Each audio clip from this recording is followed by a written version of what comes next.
معروف شخصیت اہل سنت کی، دیوبند کے اور تبلیغی سلسلے کے رہنما و پیشوا اور عالمی شخصیت جن کو ساری دنیا جانتی ہے، جناب مولانا طارق جمیل صاحب، سب جانتے ہیں، دیوبندی تفکر ہے، اہل سنت ہیں۔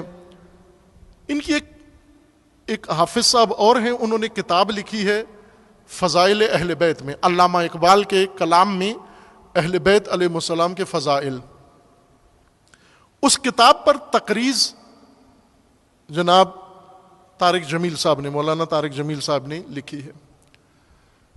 اس تقریض میں چونکہ فضائل اہل بیت کے متعلق تھی، طارق جمیل صاحب وہاں یہ لکھتے ہیں اس تقریض میں کہ میں جب دینی طالب علم تھا، پڑھا میں نے جو دین نصاب پڑھا، اس نصاب میں ایک اہم دین کے باب کی کمی رہ گئی جو مجھے اس وقت محسوس نہیں ہوئی، لیکن بعد میں جب میں نصاب پڑھ کے فارغ التحصیل ہو گیا تو مجھے محسوس ہوا کہ میں تو دین کا ایک بہت بڑا چیپٹر ہی چھوڑ آیا ہوں، نہ وہ نصاب میں شامل تھا، نہ وہ مجھے پڑھایا گیا، اور نہ کسی نے مجھے بتایا۔ جب میں بعد میں متوجہ ہوا اور اس کی تلافی کرنے کی کوشش کی، اور جن منابع سے میں نے وہ نصاب تلافی کیا، وہ موضوع کیا تھا؟ فرماتے ہیں وہ مناقب اہل البیت، اہل بیت کے فضائل کا چیپٹر نہیں تھا اس نصاب میں، جو دین کا لازمی جز ہے، جو دین کا لازمی حصہ ہے۔ اور پھر اس کتاب کے بارے میں لکھا کہ از جملہ یہ کتاب ہے جس نے مجھے بہت فائدہ دیا، معرفت اہل بیت اور فضائل اہل بیت کے متعلق مصنف کا شکریہ ادا کیا۔ میں اس لیے ان کا نام لے لیا۔ اب طارق جمیل صاحب کا تو یہ جملہ آپ نے سب نے سنا ہوا ہے نا کہ علی کو مولا کہا کرو، دیوبندیوں کو کہہ رہے ہیں علی کو مولا کہا کرو۔ اور جب ان کے چہرے دیکھے، چونکہ جس طرح آپ آج امام حسین علیہ السلام کے متعلق جب کوئی جملہ سنیں کہ امام حسین مجبور نہیں تھے بلکہ مزاحمت کی، تو جو چہرہ آپ کا بنتا ہے وہی دیوبندیوں کا بنا کہ علی مولا ہیں۔ انہیں یہ کہا گیا تھا مولا صرف خدا ہے، اللہ کے علاوہ کوئی مولا نہیں ہو سکتا۔ جب پڑھایا ہی نہ گیا ہو، بتایا ہی نہ گیا ہو، سنایا ہی نہ گیا ہو، جب رسول اللہ کی تعلیمات ہی نہ دی گئی ہوں تو یہی حال ہوگا، آگاہ نہیں ہے۔ پھر انہوں نے کہا کہ بھائی مولا کہا کرو، میں بھی مولا کہتا ہوں اور کہوں گا۔ کیوں کہوں گا؟ چونکہ رسول اللہ نے علی کو مولا کہا ہے۔ اور پھر ایک اور وضاحت کی جو اس سے بھی زیادہ خوبصورت ہے، اور وہ کیا کی؟ کہا کہ مولا کا مطلب دوست اور محب نہیں ہوتا، مولا کا مطلب سرپرست ہوتا ہے۔ یہ مولا کی تفسیر شیعہ بھی نہیں کرتا۔ آپ کسی شیعہ خطیب کو پوچھو مولا کس کو کہتے ہیں، ولایت کس کو کہتے ہیں، وہ محبت ہی نکال کے دے گا اندر سے کہ محبت کو کہتے ہیں۔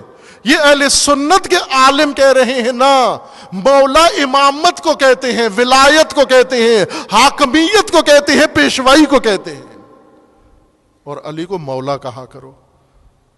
وہ اس کے بعد تو گنجائش نہیں بنتی ہم یہ کہیں کہ یہ محبت نہیں کرتے۔ لیکن ایک بات ہے، مطالعہ بھی نہیں کرتے، پڑھتے بھی نہیں ہیں، بس اپنے علماء کے انتظار میں رہتے ہیں کہ اگر انہوں نے رہنمائی کر دی تو انہوں نے وہ مان لی، اگر انہوں نے کہا مولا نہیں کہنا تو یہ پہلے ان کو کہا گیا تھا مولا نہیں کہنا تو یہ نہیں کہتے تھے، اب انہیں کہا گیا مولا کہنا ہے تو کہنا شروع کر دیا۔ تو کچھ حقیقتیں ان کی نظر مجالس میں ہے، اہل سنت اکثریت ہیں اس ملک کے اندر، کہاں سے یہ محبت اہل بیت اور مکتب اہل بیت؟ انہی مجالس سے اہل سنت پڑھیں گے۔ اگر ان مجالس میں نہ حقیقت نہ بیان ہو، تخیل ہو، مجھے کتنی شرمندگی بھی ہوئی، افسوس بھی ہوا، وہ مفتی اہل سنت کے کہہ رہے ہیں کہ جب میں بور ہوتا ہوں اور تھک جاتا ہوں بس مطالعہ کر کے، تو تفریح کے طور پر میں شیعہ ذاکروں کی سنتا ہوں، کلپ سنتا ہوں، اور لوگوں کو کہہ رہے ہیں آپ بھی سنا کرو کہ یہ بڑی عجیب و غریب مزیدار باتیں کرتے ہیں جو عقل جن میں بھی نہیں آتی، ایسی باتیں کرتے ہیں یہ۔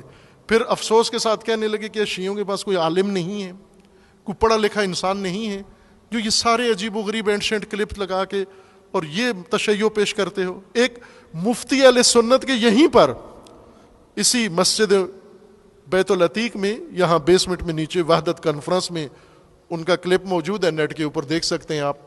انہوں نے ایک دردمندانہ طور پر یہ بات کہی, کہا کہ مجھے شکوہ ہے آپ سے, آپ شیعوں سے گلہ ہے مجھے, دیوبندی عالم ہے قاری, کہا مجھے گلہ ہے آپ سے, مجھے شکوہ ہے آپ سے, آپ نے کوتاہی کی, آپ نے سستی کی ہے, آپ نے تشیع کا وہ خوبصورت چہرہ تسنن کو دکھایا ہی نہیں ہے.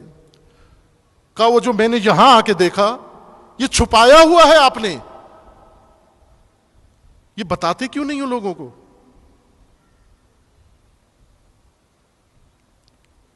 وہ چونکہ خود بھی نہیں پڑھتے, ان کے علماء بھی ان کو نہیں پڑھاتے, اس طرف لاتے ہی نہیں ہیں, دور سے لے جاتے ہیں. آپ کا کام ہے یہ مواد فراہم کرو, اس مواد کو عام کرو.